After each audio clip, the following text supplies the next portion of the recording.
Hi everybody. I just wanted to make an addendum to the videos that were made in response to the article about calling people with disabilities an inspiration solely on the basis that they are disabled. And I want to extend that out and talk about how that applies to people such as myself who are on the autism spectrum. Because there is a lot that needs to be said about how people, myself included, who have different abilities such as autism, are perceived. People with physical disabilities can oftentimes speak up for themselves. We can also. It is the way that our behaviors and communication are perceived that cause people to think that we have a deficit. I believe that society needs to change in such a way that our way of existing in the world and communicating is accepted as equal. I do not believe that there is any such thing as high functioning or low functioning, because we all can function in different ways. I do not think of an adult as ever having the mind of a child. If one is an adult, so is their mind. Your brain is part of the same body. If your body is 27 years old, then your mind is 27 years old too. Who gets to define what acting your age is? Yes, from a medical perspective, I am sure a doctor or child development specialist would chime in here and say something like, there are normal markers that usually go along with how a child is progressing as per the average person in their age group, etc.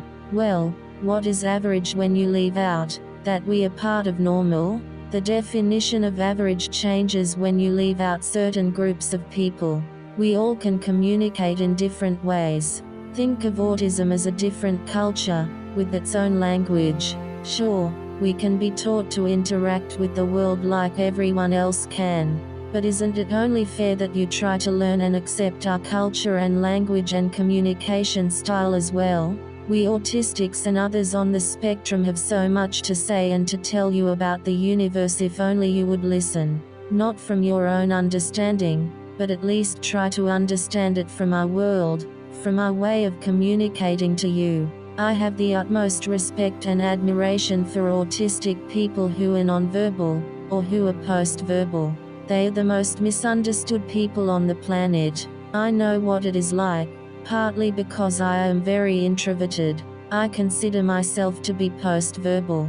I do not want to use my physical voice if I do not have to. Not all the time anyway. It does not feel natural to me.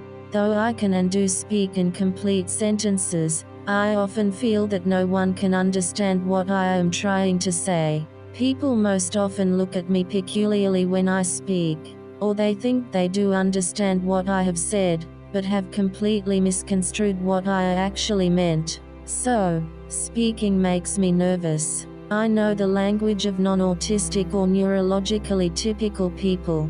In other words, I am able to physically vocalize my words into complete sentences. I am able to speak your language, but it is not my native language, if you will.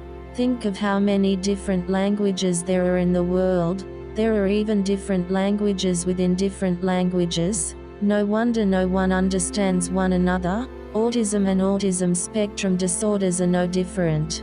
Thinking of it in this way, as a different culture rather than a deficit, I encourage you to embrace that we autistics are a very normal variation of the expansive diversity of human existence. We are different, not less. Listen to the one who cannot speak.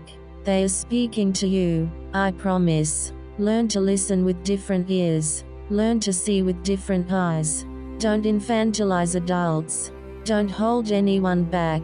Don't see them as having hurdles and deficits they have to face in their lives, but rather as having superpowers, or even just powers, like everyone else, that are of equal importance as contributions to society, and to the world. I can't wait to live in a world where we exemplify a 10-year-old girl who can sing beautifully, simply for her ability to sing beautifully, and not for her ability to sing despite having autism. I can't wait to live in a world where we don't use labels to keep people separate or less than. It is perfectly okay to compliment a person, but to say things like, I'm sorry you have autism, or, headliner, that autistic person with an amazing talent, as though it is something extraordinary for an autistic person to have any talent. This negative way of thinking denies our entire existence as human beings. Think of a jigsaw puzzle.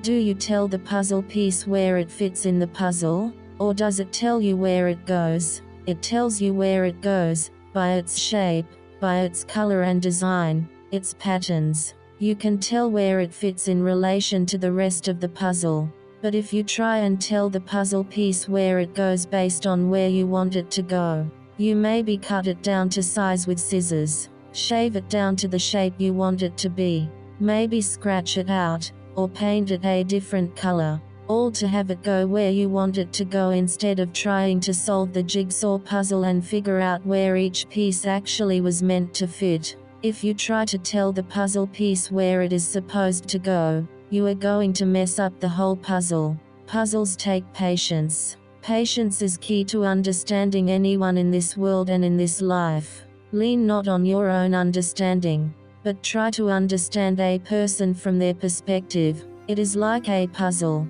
Life is like a puzzle. Figure it out. Stop ruining the perfectly fine pieces. Jigsaw puzzles come the way they are supposed to. The end. Now that the puzzle analogy is over, I do love puzzles.